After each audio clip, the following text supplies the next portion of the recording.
Hello students, मेरा नाम ब्रजेश कुमार है और आपका विकिरण करियर कोचिंग में स्वागत है। स्टूडेंट्स, आज हम पढ़ने वाले हैं प्रकाश की उत्क्रमणीयता। प्रकाश किरणों की उत्क्रमणीयता यानी रिवर्सिबिलिटी ऑफ लाइट रेज। ठीक है, इनको देखना है, बहुत ही इम्पोर्टेंट है। इनमें देखिए क्या है कि जो इसको हम अच्छे से समझते हैं। सबसे पहले देखिए, एक फिगर हम बनाए यहाँ पे। इस फिगर में हमें एक माध्यम लिए हैं विरल, दूसरा माध्यम लिया है सघन। तो सघन माध्यम में हम यहाँ पे कांच लिखे हैं और विरल माध्यम में वाय लिए हैं। तो प्रकाश की जो उत्क्रमणीयता है, इसका मतलब क्या होता है ये समझिए। अगर इसमें कहता है कि यदि प्रकाश किरणें, ठीक है, ऐसी हूँ, प्रकाश किरण क्या हो कि एक माध्यम से दूसरे माध्यम में जाए तो वह अपवर्तित हो, यानी विभिन्न माध्यमों के लिए अपवर्तित हों। दो कोई भी माध्यम हो सकता है, विरल है चाहे सघन है, तो उसमें प्रकाश किरणें अपवर्तित हों, ऐसा हमको माध्यम लेना है। इसमें कहता है कि यदि प्रकाश किरणें विभिन्न माध्यम के लिए अपवर्तित हो रही हों, विभिन्न माध्यम के लिए अपवर्तित हो रही हों, चाहे सघन माध्यम हो चाहे विरल माध्यम हो, तो यदि प्रकाश किरणें विभिन्न माध्यम के लिए यानी अलग अलग माध्यम के लिए अपवर्तित हो रही हों, तो यदि अपवर्तित किरण तथा परावर्तित किरण की दिशा को अगर उलट दिया जाए तो वह अपने मार्ग में वापस चली जाए। ठीक है, यदि अपवर्तित किरण या परावर्तित किरण की दिशा को उल्टा कर दिया जाए तो वह अपने मार्ग में वापस चली जाती है। तो इस घटना को हम प्रकाश की उत्क्रमणीयता कहते हैं, प्रकाश किरणों की उत्क्रमणीयता। देखिए, अगर एक प्रकाश किरण ऐसे आ रही है, कैसे ऐसे आ रही है विरल माध्यम से होते हुए और सघन माध्यम में प्रवेश करती है, तो एक चीज़ बताया गया है कि जब प्रकाश किरणें विरल माध्यम से सघन माध्यम में आती हैं, विरल से सघन में आती हैं, तो अभिलंब जो हमारा है, अभिलंब इसकी तरफ झुक जाती है। इनको जाना था कैसे, इनको जाना था सीधे, ऐसे करके सीधे जाना था, लेकिन सीधे ना जाके क्या हुआ, थोड़ा सा अभिलंब की तरफ झुक गया। तो यहाँ पे जो कोण बना है आपतन कोण, क्या बना, आपतन कोण, और यहाँ पे देखिए अपवर्तन कोण बन गया है ना, अपवर्तन कोण बन गया। तो कहता है कि अगर प्रकाश किरणें ऐसे आ रही हैं तो यहाँ पे आ रही हैं, अभिलंब की तरफ थोड़ा सा झुक रही हों, तो अगर हम क्या करें, प्रकाश किरण को यहाँ से अगर हम लेकर जाएं, यहाँ से लेकर जाएं और यह जब विरल में पहुँचेगा तो क्या उसी रास्ते में आएगा कि नहीं आएगा। अगर प्रकाश किरण को यहाँ से हम प्रवेश कराएं तो क्या प्रकाश किरण जो है हमारा इस रास्ते पे आएगा। यदि आएगा तो उसी को हम क्या बोलते हैं, प्रकाश की उत्क्रमणीयता। ठीक है, यानी सघन माध्यम में जब जा रहा है तो जहाँ भी पहुँच रहा है, अगर वहाँ पे हम टॉर्च जलाएंगे तो क्या है, इसे रास्ते पे आता है। यदि आता है तो उसी को हम क्या कह देते हैं, प्रकाश की उत्क्रमणीयता कह देते हैं। कोई दिक्कत, वही कहा जाता है कि उसकी दिशा को उल्टा कर दिया जाए, और दिशा को उल्टा करने पर यदि वह वही रास्ता पा जाता है दोबारा, तो इसे हम क्या कह देते हैं, प्रकाश की उत्क्रमणीयता। तो कोई दिक्कत तो नहीं होगा फिलहाल समझने में। ठीक है, तो इसी चीज़ को हम देखिए यहाँ पे लिख दे रहे हैं और आप लोग इसको नोट करिए। ठीक है, और इसी पे एक डेरिवेशन है, इस डेरिवेशन को भी हम समझेंगे। तो पहले इसकी हम परिभाषा जो है उसको हम लिख दे रहे हैं, उसके बाद डेरिवेशन को करेंगे। ध्यान से देखिए, तो हम लिखते हैं यदि कोई अपवर्तित किरण, या फिर कह दें यदि कोई प्रकाश किरण, यदि कोई प्रकाश किरण सघन माध्यम में, या फिर कह दें विभिन्न माध्यम में, यदि कोई प्रकाश किरण विभिन्न माध्यम में, तो देखिए स्टूडेंट्स, यहाँ पे लिखा है यदि कोई प्रकाश किरण विभिन्न माध्यम में अपवर्तित हो रही हों, विभिन्न माध्यम में अपवर्तित हो रही हों, तो यदि किसी आपतित किरण अथवा परावर्तित किरण की दिशा को उल्टा कर दिया जाए, आने वाली किरण को आपतित किरण बोलते हैं और टकरा के जाने वाली को परावर्तित बोलते हैं। तो आपतित किरण की दिशा या परावर्तित किरण की दिशा को उल्टा कर दिया जाए, हम भेज रहे थे ऐसे, या फिर हम चाहे तो ऐसे भेजें। ठीक है, तो अगर इसी दिशा को उल्टा कर दिया जाए तो वह अपने मार्ग में वापस लौट आती है।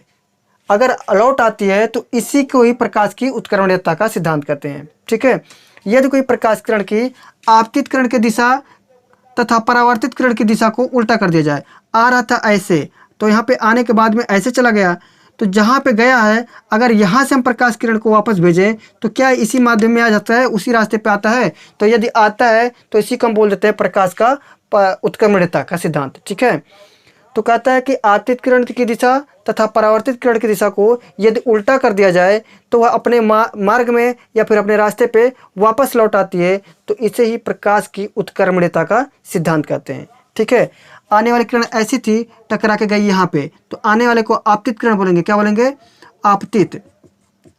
आपतित किरण बोल दिए। और जब टकरा के इधर चली गई, इसे बोल दिए हम परावर्तित। क्या बोल दिए? परावर्तित किरण बोल दिए। तो परावर्तित किरण है।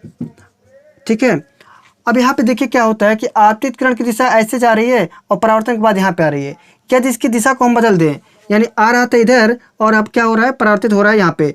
तो अगर हम इधर से भेजें तो जाने के बाद यहाँ पे क्या होगा? उसी मार्ग में पहुँच आएगा। यहाँ पे देखिए तीर का मतलब क्या हुआ कि हम एक बार इधर से भेजे हैं तब भी वहीं पर आ रहा है और इधर से भेजे हैं तब भी वहीं पर आ रहा है। तो ऐसे कंडीशन को हम क्या बोलते हैं? प्रकाश का उत्क्रमणीयता का सिद्धांत। एक बार प्रकाश को हम ऐसे करके जलाए हैं तो यहाँ पे आ गया, फिर एक काम कर दिए, हम यहाँ से जलाए हैं तो फिर से वहीं पे चलाया, तो इसे ये बोलेंगे प्रकाश के उत्क्रमणीयता का सिद्धांत। तो वही चीज़ यहाँ पे लिखा गया है। ठीक है, आपको समझ में आया होगा। अब इस पर देखते हैं हम डेरिवेशन। ठीक है, जैसे फिगर में देखिए हमारे यहाँ पे वायु लिया गया है माध्यम और दूसरा क्या है? दूसरा कांच लिया गया है। तो वायु के माध्यम यानी वायु के सापेक्ष कांच का अपवर्तनांक, ऐसे हम इसको लिखते हैं। तो लिखते हैं कि चित्र के अनुसार, जो हमारे चित्र बनाया है, चित्र के अनुसार जब प्रकाश किरण वायु से कांच की तरफ चलता है, वायु से, छोटा लिख रहे हैं। ठीक है, जब प्रकाश किरण वायु से कहाँ पे चल रहा है? वायु से कांच में प्रवेश करती है, वायु से कांच में प्रवेश करती है,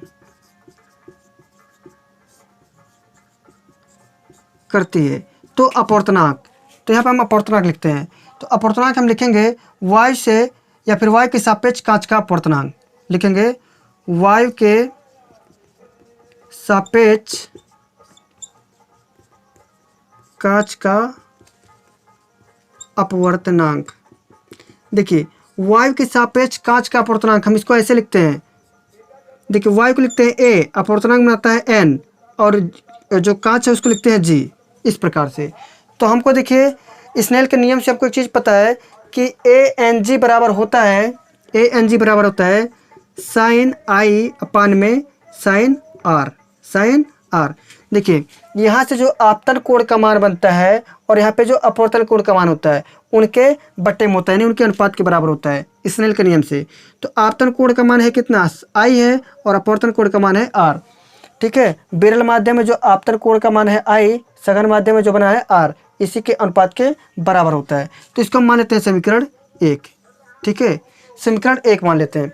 अब इसी प्रकार से एक बार तो हम इसको लेकर गए हैं, विरल से सघन में ले गए हैं, अगर सघन से उसी को विरल में लेकर जाएं तो उसका कंडीशन लिखते हैं। तो इस पे लिखेंगे हम GNA, यानी कांच के सापेक्ष वायु का अपवर्तनांक, इस प्रकार से। तो देखिए इसी का जस्ट अपोजिट हम लिखते हैं कि अब देखिए एक बार हम जब प्रकाश को वायु से कांच में ले गए हैं, अब किस बार कांच से वायु में लेकर जा रहे हैं, तो लिखते हैं जब प्रकाश कांच से वायु में प्रवेश करती है। ठीक है, वायु से कांच में प्रवेश करती है, उस कंडीशन में हम लिखेंगे कांच के सापेक्ष वायु का अपवर्तनांक। भाई समझिए, कांच के सापेक्ष वायु का अपवर्तनांक। इनको लिखने का तरीका क्या है? जिनके सापेक्ष बताता है उनको लिखते हैं पहले, यानी GNA, उल्टा कर दिए हैं। यहाँ पे क्या बन जाएगा? साइन।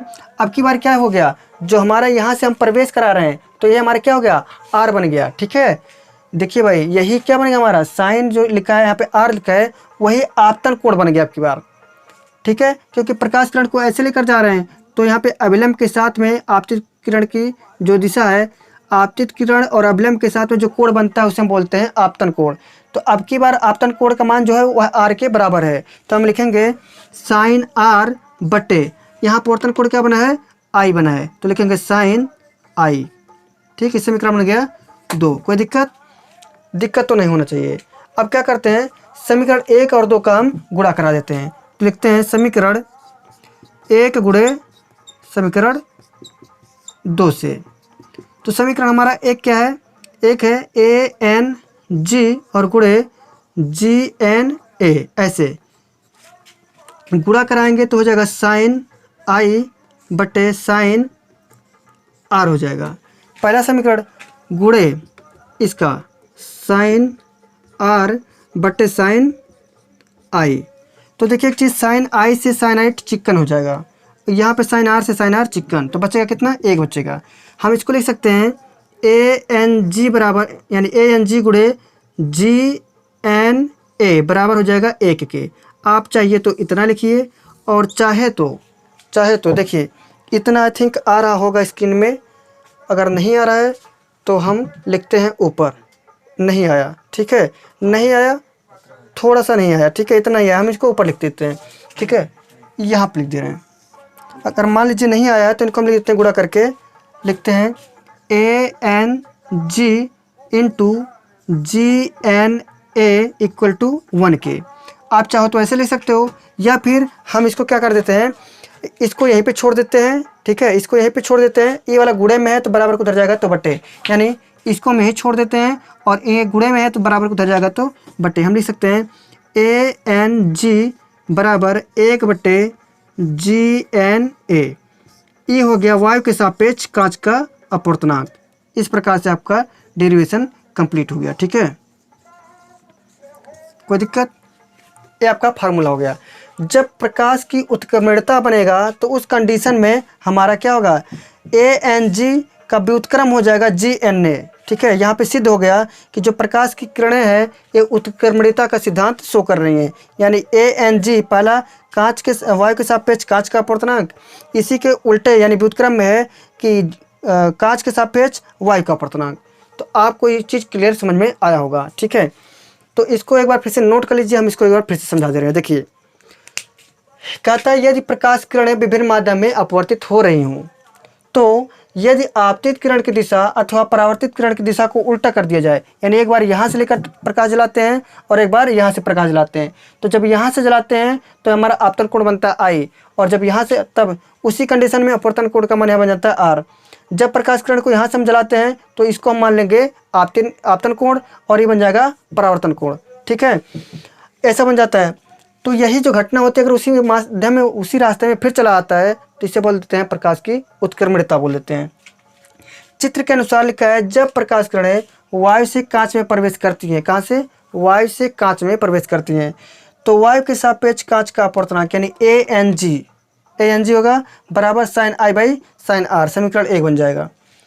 फिर उसके प्रकार से जब प्रकाश किरण कांच से वायु में प्रवेश करती हैं तो कांच के सापेक्ष वायु का अपवर्तनांक लिखेंगे, यानी सबसे पहले GNA। अब के बार प्रकाश को हम यहाँ से जला रहे हैं तो यहाँ पे बनेगा आपतन कोण R, साइन R बटे साइन I। समीकरण 2 बन गया। समीकरण 1 और 2 का हम क्या कर दिए, गुणा करा दिए, तो साइन I बटे साइन R हो जाएगा गुणे साइन R बटे साइन I हो जाएगा। साइन R से साइन R कट जाएगा, साइन I से साइन I कट जाएगा, आया 1, यानी ANG गुणे GNA बराबर 1 आ जाएगा। अगर वहाँ पे नहीं आया तो यहाँ पे समझ लीजिए ANG गुणे GNA बराबर 1 के। ANG को यहीं छोड़ दीजिए, GNA क्या होगा उधर जाएगा बटे हो जाएगा, ठीक है। आपको पूरा चीज़ समझ में आया होगा। यदि वीडियो अच्छा लगा तो हमारे वीडियो को लाइक करिए, सब्सक्राइब करिए, शेयर करिए, और मिलते हैं अगले वीडियो में अगला डेरिवेशन लेके। तब तक के लिए हंसते रहिए, मुस्कुराते रहिए। जय हिंद।